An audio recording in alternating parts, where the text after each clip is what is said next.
Hello, my dear students. Welcome to my online class for this day. The next chapter in EVS paper, which is a compulsory non-core paper for first semester graduate students of all streams. Today, my topic happens to be pollution case studies. My earlier talks were on biodiversity. This talk is on pollution case studies. By now, you must be knowing what is pollution, what are pollutants, and all. Because of hectic pollution, some of the episodes, tragedies, disasters have happened, and there are quite a number of them that has to be studied under pollution case studies. To introduce this topic for you, I have selected 4 pollution case studies. One by one I will be briefing them. At the end I have given the question bank also. With this you should be able to write your exams. Some of the important pollution case studies can be presented here as follows. First case what I have selected is Donora air pollution disaster. Donora air pollution disaster. Donora is a small mill town in Pennsylvania of USA. This small village is dominated by steel mill, zinc smelter, and sulfuric acid plant. In the year 1948, October 25 to 31st, this month only, 4 days of fog occurred in this small village. Due to anticyclonic weather conditions, there was no air movement, and any such condition would lead to a concept what is known as temperature inversion. Temperature inversion in the sense, I'll come to it later. So due to anticyclonic weather conditions, there was no air movement, and there was temperature inversion due to breeze conditions. And this village lies in a horseshoe shaped valley on the Monongahela River south of Pittsburgh, with the steep rising hills on each side of the river. Fog which formed due to accumulation of cold air at the bottom of the river valley persisted for 4 consecutive days from October 25th to October 31st. This condition, when cold layer is trapped below the warm layer, leads to a phenomenon called temperature inversion, what I was talking to you little earlier. And the top fog layer reflected all the solar radiations during daytime, and therefore the heat received by it was not sufficient to break the temperature inversion. And at the same time, during night, the top layer was losing heat, which further cooled the layer to stabilize. Wind speed in the inversion layer was also slow. So because of this man-made condition, the deadly pollutants emitted by the steel mill, zinc smelter, and sulfuric acid plant got trapped and concentrated in the stable weather conditions of the valley, and remained there for a solid 4 days. And because of this exposure to deadly pollutants, 6,000 people of town's 14,000 inhabitants, they fell ill, and tragedy is 20 of them died. This is one case of pollution explosion. This is popular as Donora air pollution disaster. Okay. Then, next case, what I want to study happens to be the Bhopal Gas Tragedy, right? That was a miserable accident that happened in Madhya Pradesh of India. This is the world's worst industrial accident that ever has happened. This happened in the year 1984, second night and third morning of the December 1984. In this area there is a company called Union Carbide Company, UCC, and this company used to manufacture carbaryl in the sense carbamate pesticides, using a gas called MEEC, that is methyl isocyanate. And due to accidental entry of water in the tank, the reaction mixture got overheated and exploded because its cooling system had failed. Cooling system of the plant was not working, including other safety devices. You know what happened? 40 tons of MEEC got leaked into the atmosphere, which might have contained around 40 kg of phosgene as an impurity, and this MEEC at lower concentration affects the lungs and eyes and causes irritation in the skin. Okay, causes irritation in the skin at lower concentration, but exposure to higher amounts, it removes oxygen from the lungs, and this may be fatal, leading to the death.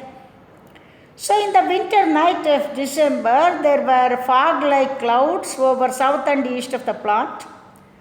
The gas had spread to an area of 40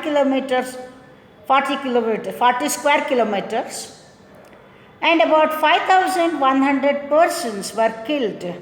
So this led to a very large mortality of 5,100, and out of 5,100, 2,600 due to direct exposure to MEEC and 2,500 due to after effects of exposure.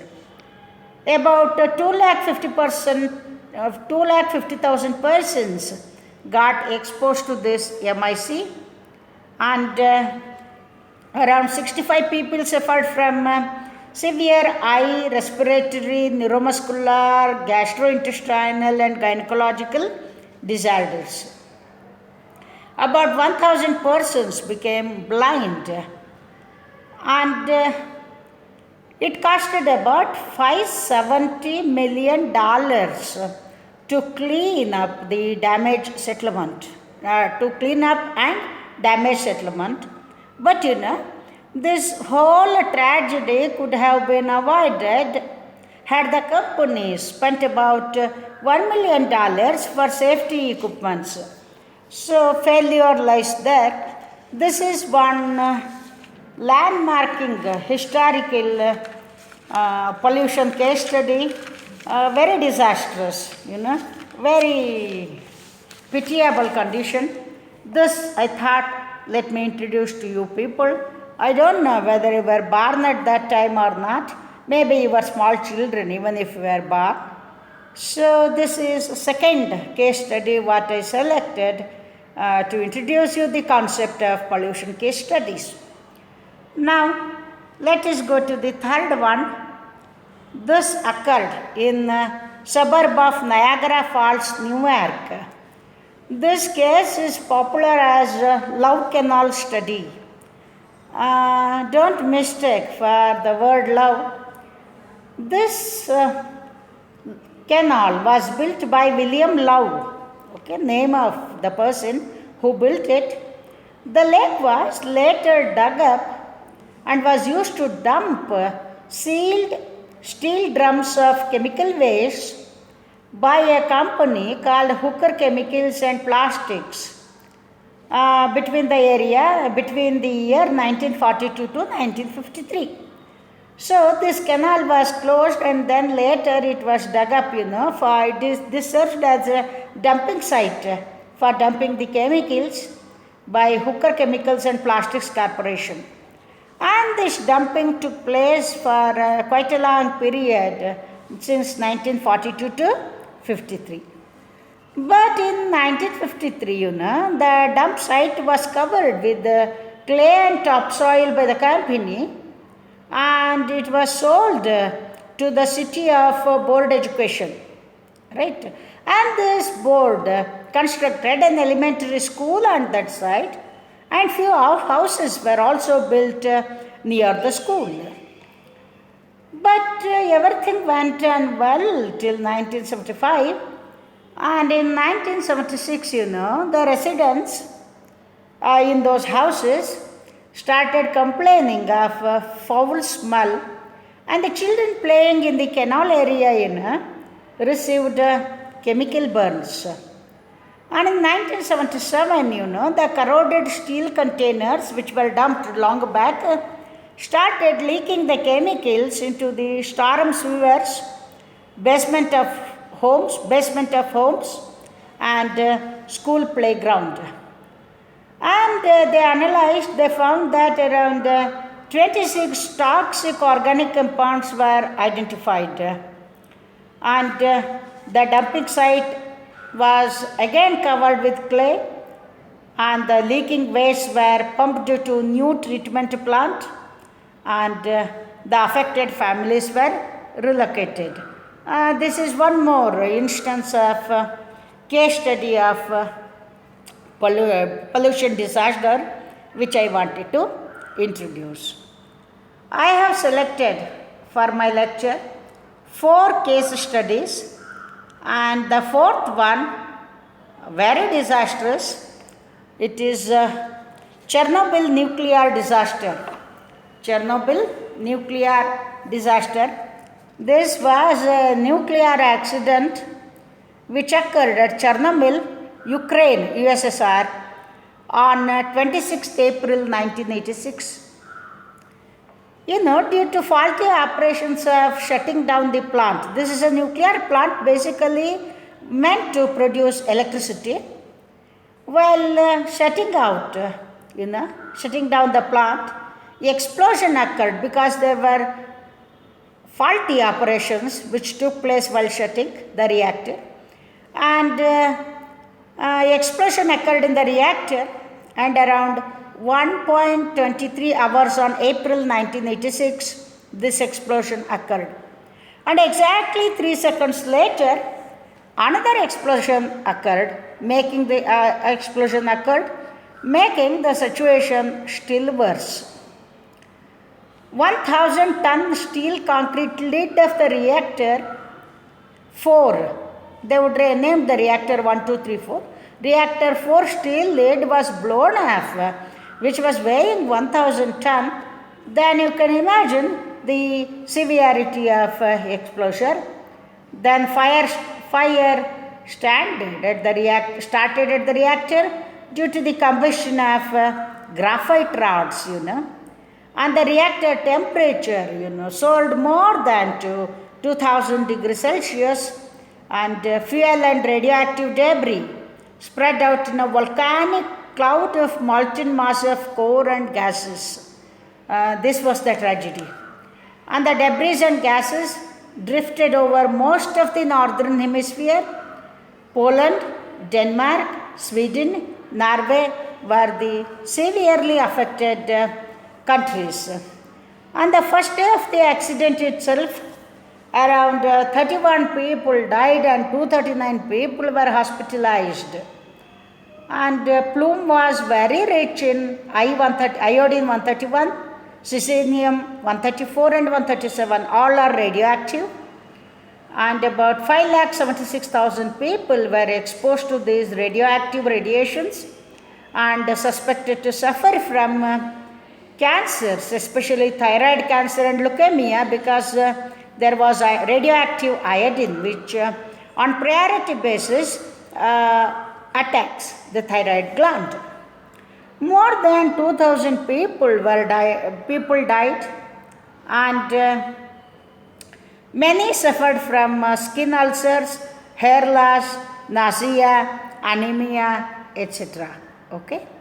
Then agricultural produce was damaged, flora and fauna were destroyed, and other effects were blood abnormalities, hemorrhagic diseases, changes in lungs, eye diseases, cataract, infertility, cancer, etc. etc. Okay. So, this was a terrible disaster that took place in 1986, nuclear disaster. So, my dear students, my idea or the purpose of this lecture is not to scare you.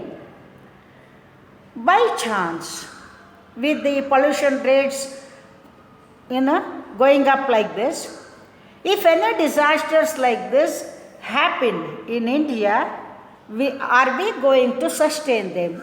Are we in a position to bear the losses at all? Bear the losses. This is the point for all of you to think over. And one more thing, Bangalore anta one city-nalli ಒಂದು 2-3 ದಿನ ಮಳೆ ಬಂದರೆ you have seen the havocs, what all happens, right? ಒಂದು ಚಿಕ್ಕ comparatively ಒಂದು capital ಸಿಟಿನಲ್ಲಿ we are not in a position to control or monitor heavy rains for 1 or 2 days, maximum 3 days. You can say how many apartments were affected, and all roads had become like oceans and all. When we are in such a bad situation as far as management of disasters is concerned, at a national level, if these tragedies occur, really are we going to manage them? That is the million-dollar question. My dear students, these are all the things what I wanted to present before you. And here I have given few questions for 2 marks and questions for 5 marks. For you to answer, you can take a blue book and start answering. With this, I complete the topics that were allotted to me for this EVS paper. I think it is time for me to stop my lecture. Thanks for your patient hearing. Very soon I am going to call for physical interaction. Till then, stay blessed. Thank you. Thanks a lot.